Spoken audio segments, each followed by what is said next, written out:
right, folks. Are we good to go? Public, you're in charge? Yep. Are we good to go? I think so. Is that noise a problem? The state? Yeah. Let's ask him. Hey, David? They shut the car off. Fries down. Did you just shut the car off?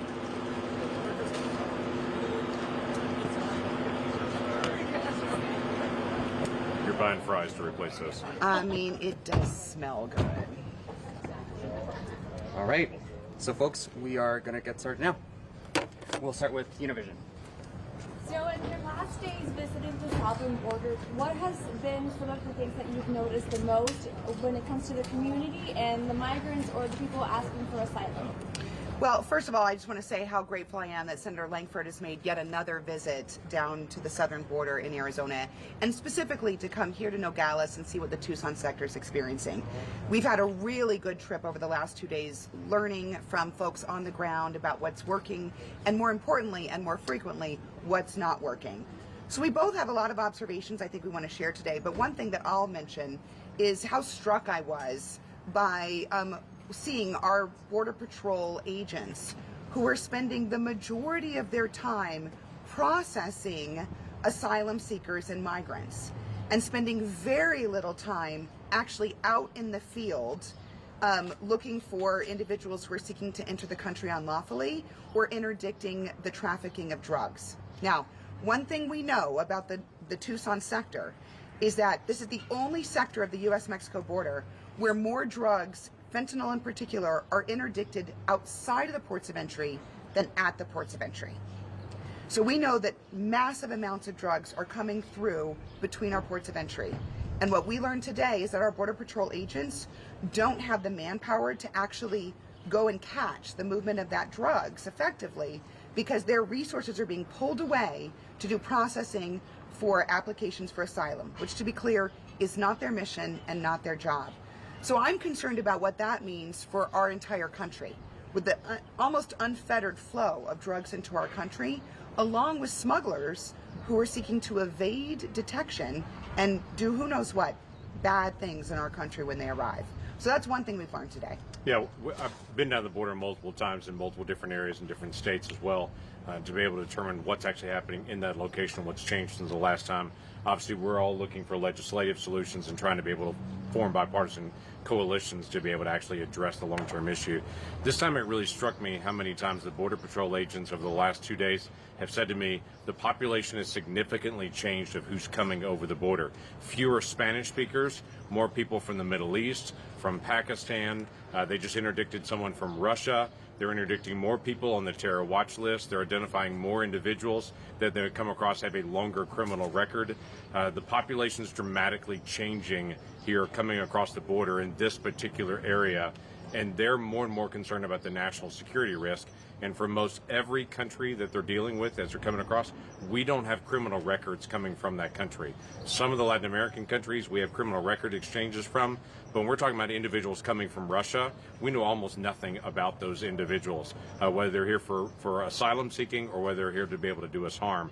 Those numbers are dramatically increasing, and there's a very real concern on the national security risk. And you know, I want to kind of double down on that point because some of the folks here, and I know many of our viewers, like myself, were born and raised in Arizona.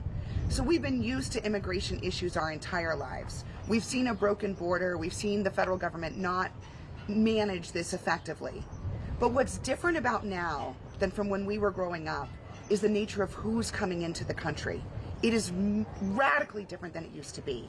And as James was saying, the people who are coming from places all far-flung around the world, some of those people might be coming to legitimately seek asylum, but we know that some of these individuals are coming after already being engaged in cybersecurity breaches, in attacks on our country, or, as Senator Lankford just said, on the terror watch list.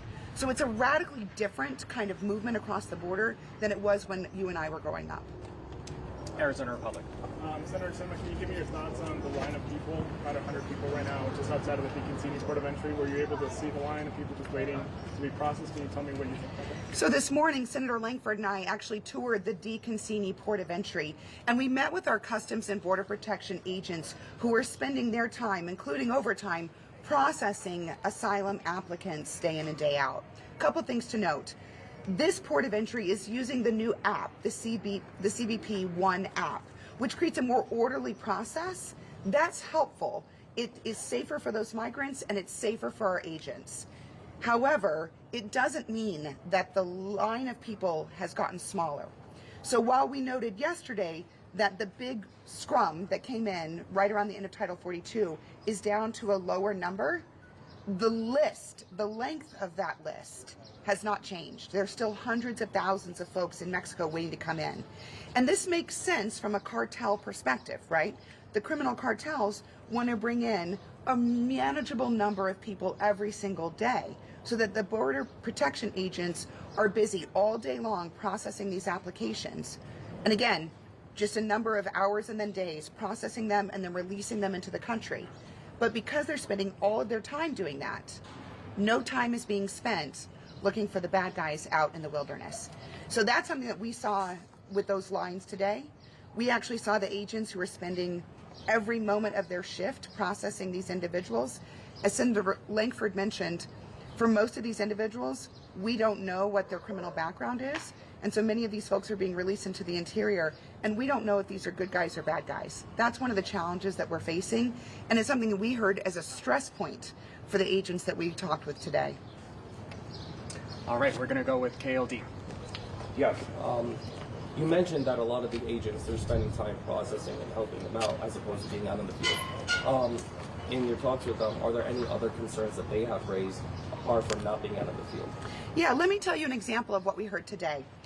So right now, you can claim asylum if you use the CBP One app and show up in line at the port of entry. You can also claim asylum if you just show up at the port of entry without an appointment. You can also claim asylum if you arrive at the border in the desert and then call for help. So when Border Patrol comes out to rescue you, you can claim asylum at that time. So here's what's happening. A group of 30 migrants will come to the border. They will call for help. When Border Patrol arrives, 15 of those individuals, maybe women, children, family units, will stay and ask for that help. And Border Patrol will then put them in the vehicles and take them back to the station for processing. The other 15 will scatter into the desert because they don't want to be detected. Now, who comes into the country that doesn't want to be detected? Folks with criminal records, folks who are smuggling drugs, folks who are here to do other illegal activities in the country. But right now, because they're coming in together, our Border Patrol agents have to, from a humanitarian level, go help the folks who are asking for help. At one spot of the border that we were at today, we saw a bottle partially filled on the ground and a tiny onesie made for an infant 6 months and younger. So we know that folks are bringing very tender-aged children to this area. Border Patrol is spending their time rescuing those individuals, and the bad guys are getting away. No, it's a significant issue, and there's a lot of stresses for them. They're not only dealing with trying to get commerce going, pedestrians that are just coming back and forth to be able to shop and to be able to be here. We've got rail traffic that's coming through consistently, trying to be able to inspect that. We have southbound traffic that they were able to show us recently, firearms that were going southbound. They were able to interdict and to be able to stop those firearms. So they've got people that are coming through with I-94s, legitimate legal requests. They've got people that are coming into the process for asylum, CBP One app. They're trying to inspect traffic to go through. So the stressors around this area and the number of things they've got to be able to carry is significant, and the number of asylum pieces on top of it adds a significant amount of stress on top of everything else. That's right. But it's the perfect recipe for cartels to exploit. While our agents in both blue and green are spending their time processing folks, the bad guys are getting through. Just a quick follow-up, I'm sorry. Would you say that the solution is as simple as hiring more agents, or is it more complex and deeper than that? Yeah, it's a great question. So the solution has to be multi-pronged. So we do have to make reforms to the tools that we offer our Border Patrol agents and our CBP. Those are the guys and gals in blue at the ports of entry. So at the ports of entry, they need more tools to detect illicit goods, right? Like smuggling drugs that come through, maybe under a parcel of grapes, right? Or built into a car. But we also need more tools for Border Patrol agents. We need more Border Patrol agents. We need them freed up to do their jobs rather than transporting and processing migrants. But they also need additional fencing to close the gaps that exist, and they need more technology so they can have cameras and detection on the ground, more cameras so they can have situational awareness. We have several miles of border that have no road, so migrants can run through that and Border Patrol agents can't go get them. That's where dangerous guys go. That's where drugs go. So we need to do that. But we also need to reform the asylum system. And this is something that Senator Lankford and I have been talking about a lot. What are some of the ideas that we've been working on to reform it? Yeah, very basic issues on the asylum process. The asylum process is designed to be able to deal with people that legitimately qualify for asylum.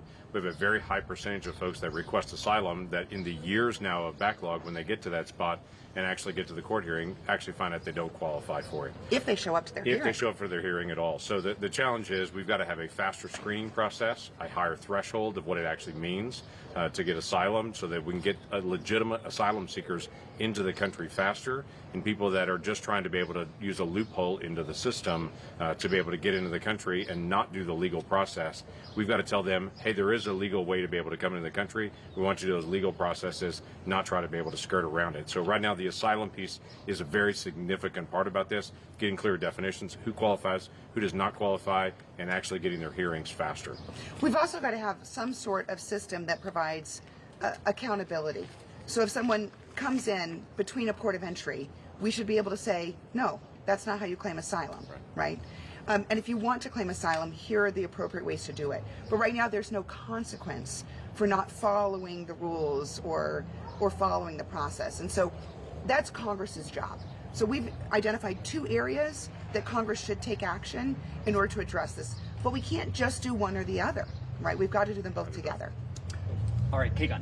That was going to be my next question. With Congress, what do you think the next steps are for making everything you guys have talked about possible? Well, the good news is that it's not just Senator Lankford and I. We're working with a coalition of both Republicans and Democrats in the Senate. As I like to say, the workhorses, not the show horses, who are actually interested in solving this problem. And we talk literally every single day with each other. We're texting each other in the mornings, afternoons, talking about ideas for solutions on how we can actually solve this problem. We recognize that it's not just about talking points on television. It has to be the real work of finding that middle ground of solving both of these challenges in a realistic and pragmatic way. Yeah, this is a long-term issue. There's no one in Arizona that's shocked that there are issues with a broken border system. This is a long-term issue that we've got to resolve. 20 years ago, Canada actually worked on what their legal process would be and how they would handle this. They passed an updated law dealing with asylum. They passed updated laws on this. We're 20 years behind Canada in this, just to be able to address some basic issues. Our biggest challenge is Congress can't seem to find a deadline for it. You know, we talk about deadlines for debt ceiling right now, and everyone sees that clear date. What's the deadline to solve immigration? Well, there's not one. There's a crisis that's happened on the border, but it's gone on for years and years and years. Everyone's like, oh, it'll get solved someday. Well, we're trying to be able to push our colleagues to say, we've got to sit at the table. We have lots of other issues as a nation we've got to deal with, but this is really important, not just to this region, but to the entire country, to make sure we have an orderly process for immigration, and that people that mean to do the nation harm aren't slipping through the cracks based on loopholes in our system. So we are actively working on this and building a larger and larger coalition. But I would say the single biggest issue that we got to do is not to have some secret plan that we present to the rest of the group. It's got to be done in the sunshine, where there's amendment processes, everybody can talk about it, everyone can have input that wants to have input, but get it through the committees, get it in the open process on it, let's have the argument, but let's actually work to solve it, not just argue about it. The good news is that the chair and the ranking member of the border subcommittee are standing right here in front of you. So you've got a team that's interested and willing to do this. And you know, like I said, you know, we've been bringing folks down to the border over and over again. This is the 3rd delegation, bipartisan delegation, that I've been privileged to bring down to the border region in Arizona just this year. So we're working in a bicameral way and a bipartisan way. This can't be just the Senate, it can't be just the House, it can't be just one party or the other. We have to do this together, because in Arizona, it doesn't matter if you're a Democrat, Republican, or an independent, and it doesn't matter whether you live in Nogales or Douglas or Naco or Yuma. We're all struggling with the same crisis. Right? KVOA. Pass? No question. Oh, okay. All right, we'll go to NBC News. Senators, you laid out a whole host of issues you're trying to address. One thing I think people don't really notice until they come to a border community is how much these towns are reliant on people coming over to work here, to shop here. I mean, we've seen it just to go to school. Go to school here. We've seen it just since the pedestrian crossing opened. Are you looking at addressing that problem as well to help the border communities basically be able to have their economies cluster? Yes. So one of the big challenges we're facing right now is with the end of Title 42, without a reasonable plan in place, we're seeing the cartels continue to exploit the asylum process by bringing in a steady flow of migrants every day. And as Senator Lankford was mentioning, that disrupts the other business that happens at our legal ports of entry. Right now, we're entering grape season, right? So if we have to slow down the movement of grapes from Mexico into the U.S., that affects not just Arizona's economy, not just the border town of Nogales, that affects our entire country. We have H-2 visas, H-2B visas. These are visas that people lawfully come and work for a company in the U.S. If the port of entry can't process the appropriate number of those visa holders every single day, business owners in parts of the country all around, from Arizona to Mississippi to Oklahoma, can't get the employees they need to work in a farm or a factory. So the impact of this exploitation of the asylum process affects every other part, not just of our border communities, but actually the economy of our country. And I think a lot of people who haven't traveled to a border community haven't seen that up close, but it makes a huge difference for the communities who come to school and come to work and come here for commerce every day, as well as to the interior of the country, where goods come from Mexico into Arizona and then fan throughout the U.S. Senator Lankford, if you could just speak to that, because I know Republicans, especially who aren't from border states, I know you're here in a bipartisan manner, but you know there is this conversation of maybe we don't need migrants, right? What I hear the most is the chaos that's happening here at the border, the uncontrolled management of this, and trying to be able to manage the chaos rather than try to be able to build a strong legal pathways process on this. Getting legal pathways is a much better way to do this. I find very few people in America, Republican, Democrat, Independent, that are opposed to legal immigration. The kind of movement that happens here in this particular community, where people are moving back and forth across the border in legal manners on that, that's widely accepted.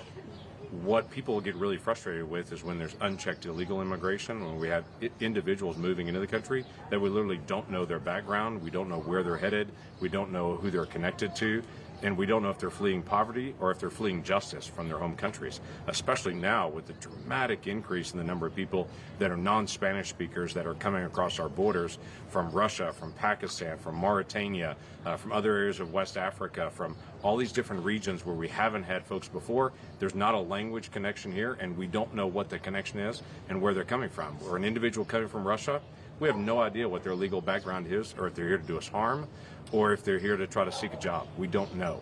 And that national security issue has to be addressed with a legal, orderly process. So closing the asylum loophole, instituting actual security on our border, and then creating more legal pathways for folks to come here to work, that together helps solve that challenge. It ensures that we have the workers that we need, that only good people are coming into the country, and that border communities such as Nogales, where we are today, can continue to have a vibrant cross-border trade and economy. Can one happen without the other, or do you want to move all of this together? They'll move together. They'll move together. Yeah, they'll move together because, again, all these issues are interconnected. That's on right. this. When you're dealing with slowing the flow of illegal migration, you're putting up the stop sign and say, we're not going to do illegal migration anymore. We're not going to do that. But we are going to do this. Right. It is the most classic statement of wide gates and tall fences, where we have the opportunity for individuals to be able to come and to be able to work here, or to be able to visit family, or to be able to do tourism or commerce or whatever it may be.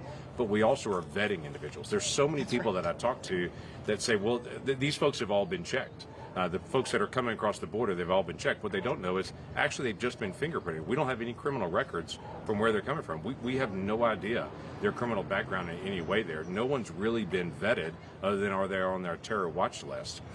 So people are making assumptions that the federal government is watching out for their own security when there's just no way to be able to keep up with the number of people that are moving and how fast it's happening. The reality is that right now, international criminal cartels like Sinaloa, they are the ones who chooses. They get to choose who comes into this country right now, not us. It is not the United States government that's choosing who enters the country. It's the cartels. They're the ones who decide who gets in which line and what day they come. They're the ones who say you can put it in the app, you can get in line. They're choosing who comes in the country. And what our guys are doing, because of the resources and the flow, are basically just doing an initial body check and then sending them on and releasing them into the interior. All right, folks, we're about to wrap up. Any last questions? You talked about asylum reform in seeking for asylum in the right way. What do you think the right way would be if this Well, it's were kind of a long answer, but one of the things that we've talked about is creating pathways and rules around applying for asylum that are pretty strict and have consequences. So right now, like we said, someone can show up in the middle of the desert and when apprehended by a Border Patrol agent can say, I'm here to claim asylum, and there's no repercussion for them. That is not the appropriate way to seek asylum. So there are a number of ideas of first applying in another safe third country before coming to the U.S., making sure you have an appointment, doing some initial interviews early on to see if there's a basic qualification. Right now, only about 10% of the people who are claiming asylum will ultimately be granted asylum. The other 90% are migrants who are coming, some for good reasons, but don't actually qualify for asylum. And so one of the things that we've been talking about is to raise the standard so that we're questioning folks sooner, getting more information earlier before they get onto American soil, and so we can tell them, yes, you have a chance of qualifying, or no, you're never going to qualify. You don't meet the threshold.